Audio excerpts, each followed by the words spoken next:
What's good, YouTube? Welcome to the channel. This is Blades&Batter. I do knife reviews, flashlights every once in a while. Basically, all things EDC because that's what these channels are about. Hopefully, I help you learn something. Hopefully, I make you make good decisions on things that you're kind of wondering if you should get or not. And hopefully, you enjoy the channel. So, without further ado, let's take you to the video. Thanks. What's good, YouTube? So,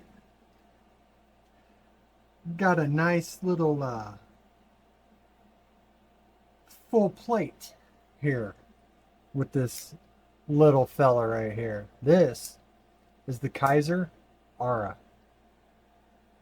and it is fantastic. I will try to get through this review as quickly as possible, as I have a lot of content to record tonight. There are negatives in this review, and there are positives. So without further ado, let's get this going. So this is a beautiful design from KIZER. It is a flat ground blade with a swedge right here. Almost fully flat ground, but right here stops it from the jimping, which is in a really good place. And you have this nice nestle right here, kind of harpoony right there. This right here, if you could do this and be comfortable, you have a good knife. I have medium to large size hands, and I definitely can get a full purchase. Even back here, all fingers are on. Right here, this is butter. You can choke up slightly. I wouldn't choke up too much. You can do draw cuts. I don't know about pencil grip. Let's see. It's a little uncomfortable for pencil grip. Just the way this is.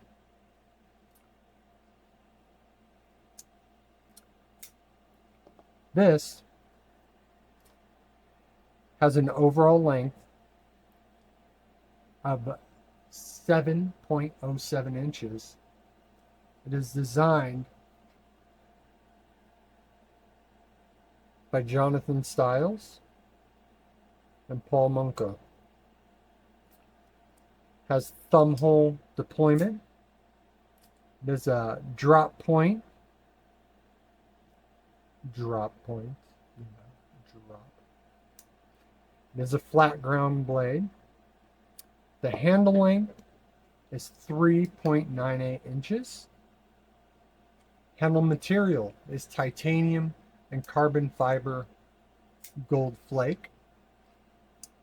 Those rest on steel, I'm pretty sure, steel liners. Yeah, my magnet really wants those liners.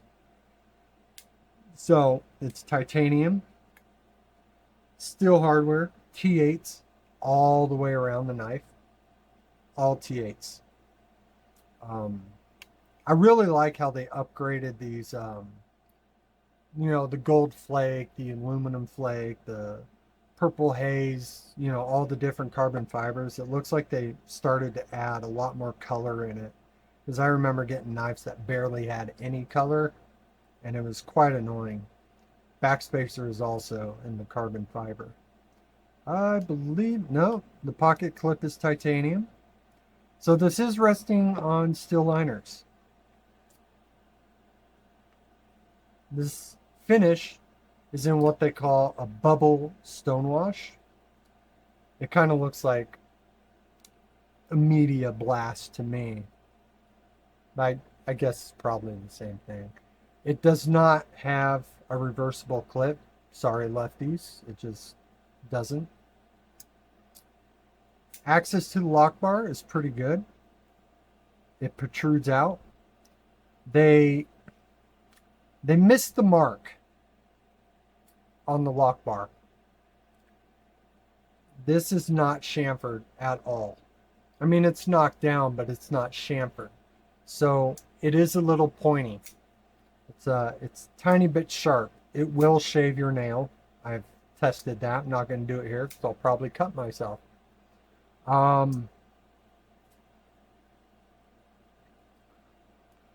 Plunge grind is pretty good.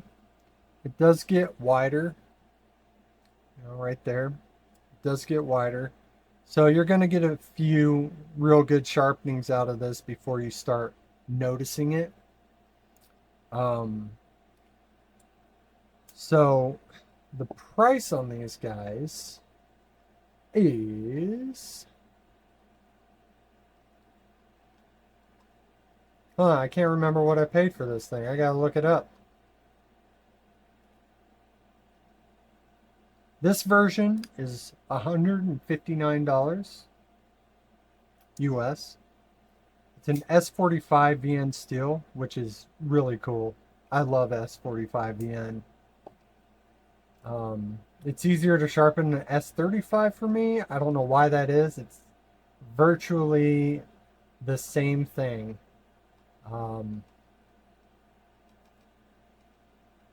They have it in 60-61, which is a really good range for S45. I would prefer it at 61, but you can't always get what you want. It has the carbon fiber pivot colors. Really cool. I didn't notice that in my unboxing. If you watch my unboxing, I was randomly blown away by that.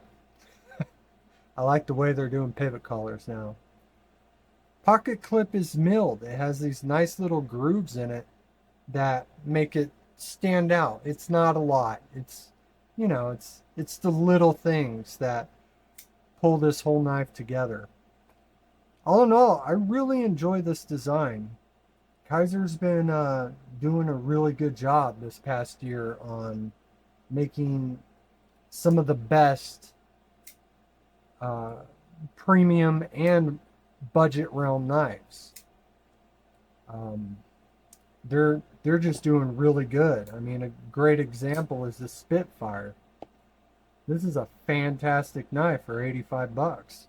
I mean, yeah, it's a little expensive for the budget realm, but it's still a really good price. You get what you pay for. You really do. This action beats probably every knife I have. It's just really good. But it's not about this knife. So, all in all, my thoughts. It has a captive stop right here. Right here. So it's not behind here like a lot of knives do. It doesn't pop right here. So you can make your choil a little bigger if you want. So you get more life out of sharpenings. Just don't use high speed. You will crack the blade. That's just how it works. It is an inset liner lock. I mean, they just say liner lock, but it's inset. I mean, this whole frame is steel, and then it has titanium wrapping it. It's a sandwich construction as opposed to a shadow box construction, which is cool. All in all, it's really good. It's breaking in pretty nicely. It is kind of tight, but lockup is really solid. I can't move it any way. It's very well done. I remember a lot of older KIZERs that had a lot of pivot lash, and they were still a really good company, but they just had the random kinks they had to work out. Centering is dead on. Grind's slightly off. on this side. I don't know if you could tell from the tip. I don't have a professional camera, so I won't even know how this looks because I have a thing in my way holding my phone, so I can't tell. But yeah, all in all, with only a few negatives, you know, this being a little sharp, the thumb hole, I wish it was chamfered a tiny bit more, but most people aren't going to notice that. I just have arthritis and no nails.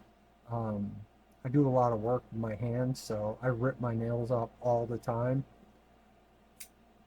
Um, but yeah, this is a very positive knife. Another win for KIZER for sure. So that's about it. That's all I got.